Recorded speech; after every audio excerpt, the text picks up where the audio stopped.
kakagrupo lang ang nandito. Gano'n kayo stressful ang ABM? Ano?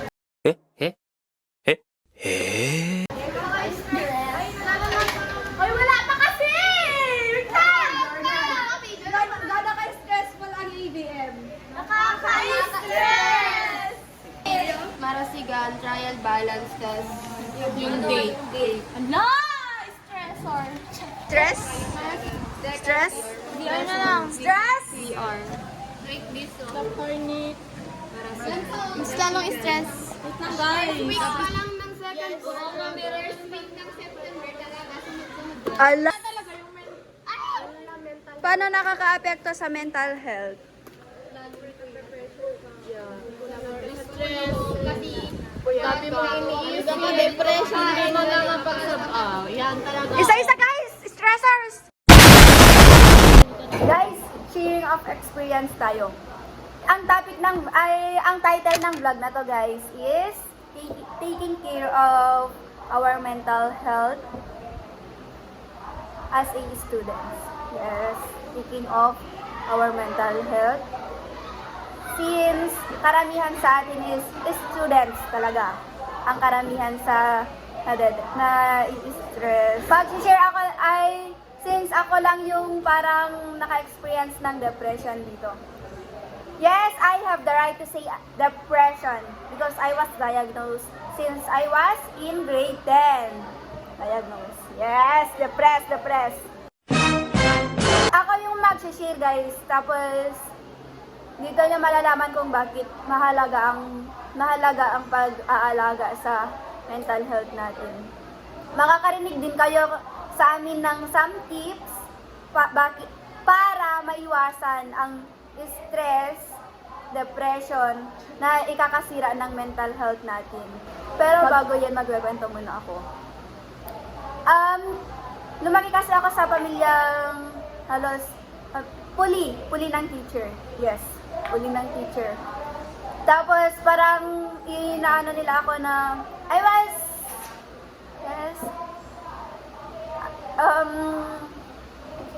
totoo, I was an honor student.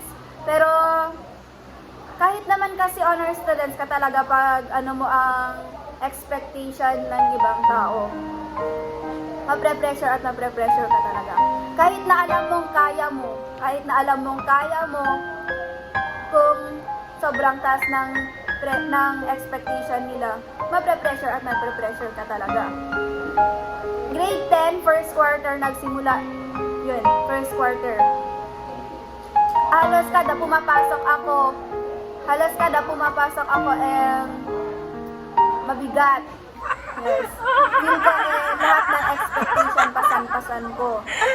Kasi panganay ako sa aming magkakapatid, kaya lahat dapat ng expectation nila, ako yung unang makakakuha. First quarter, nagsimula akong halos ma-faint lagi. Sa isang week, hindi bababa sa 4 na beses o 3 beses ako mawalan ng malay. Lagi nila akong pinupunta sa hospital. Tapos, actually, kilala na nila ako doon sa RHU. Lagi nilang sinasabi pag pumunta ako doon, ikaw na naman, wala akong magagawa. Imbes na nasa room ako, nakikinig, nagsusulat, nagre-recite, nasa hospital ako, naka-oxygen. Ang baho pa ng oxygen. Yes, mabaho yung oxygen nila. Hanggat sa, parang, nung lagi na ako, nagtuloy-tuloy yun hanggat third quarter. Sa fourth quarter, medyo okay na ako doon kasi nagpa-psychiatrist na ako. Nung halos kada nandun ako sa hospital, nag-suggest sila sa akin na magpa-psychiatrist. Nagpa-psychiatrist ako sa Kawayan. Nag-try ko na din magpa-CT scan, na-try ko na din magpa-check ng heart. Yes. Tapos, may sarili din akong doktor sa heart na din ngayon. Tapos, tuloy-tuloy din yung yung paggagamot ko sa heart. Anong utak? Tapos, I was diagnosed first quarter to fourth quarter. Actually, tuloy-tuloy sana yun hanggang ngayon. Kaso, nafe-feel ko naman na okay na. Nakakabawi na din ako ngayon. Para, I can excel now. this grade 11. And I was proud. Yes, nakayanan ko. Depressed.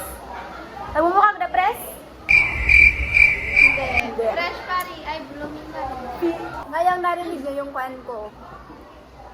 Para sa inyo mahalaga bang alagaan ang mental health? Yes. Para sa saan kayo mas often nakakakuha ng stress? Saan? Kapag Apat. Yes. Halata niya sa kanila, guys. Stress. Dahil sa vlog na to, guys, naglalabasan na kami ng medyo experience naman na. Yes. Tapos, hindi na yun hinanakit na talaga. Paano kayo makaka-cope up? Paano kayo makaka-cope up sa stress? Paano nyo Sige, para mas paano nyo maiiwasan ang stress?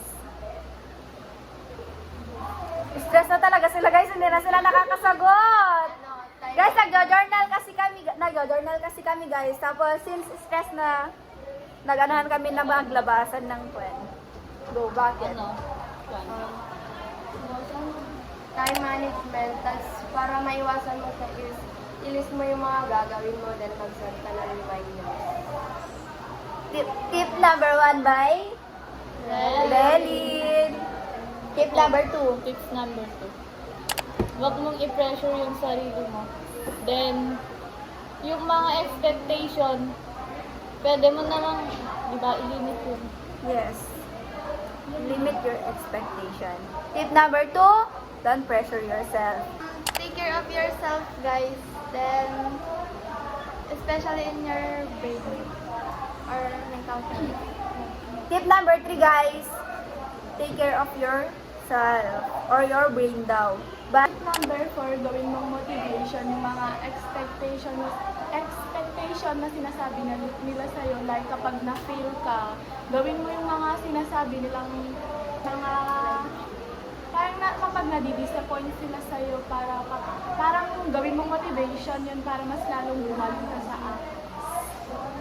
tip number 4 yun, but Basta don't pressure ourselves. Basta gawin lang natin yung mga best natin kasi do our best is already enough. tip number 6. Tip number 7. Kailangan nating matulog ng maaga. 7. Tip number 8. Tip number 8. So, magpahinga ka muna bago mo gawin yung mga school works mo para mabawasan kahit pa paano yung mga pressure na nararamdaman mo sa sarili. Huwag nating i-pressure ang ating mga sarili. Gawin natin motivation ang mga ACADS na yan and then kumain ng mabuti. Yes. Yes. Tips ng ABM. Last but not the least, choose to be kind. Just to be happy. Bakit? Humble. Be humble. As long as you go higher, the more humble you are. Dapat lang. Kung gaano ka kataas, dapat ganon din yung humble mo. Yan lang. Expectation are expectation. Walang magagawang expectation. Pag sarili mo yan. Sarili mo yan. Ikaw ang mag-decision pa rin yan, hindi sila. Bye guys. Bye-bye.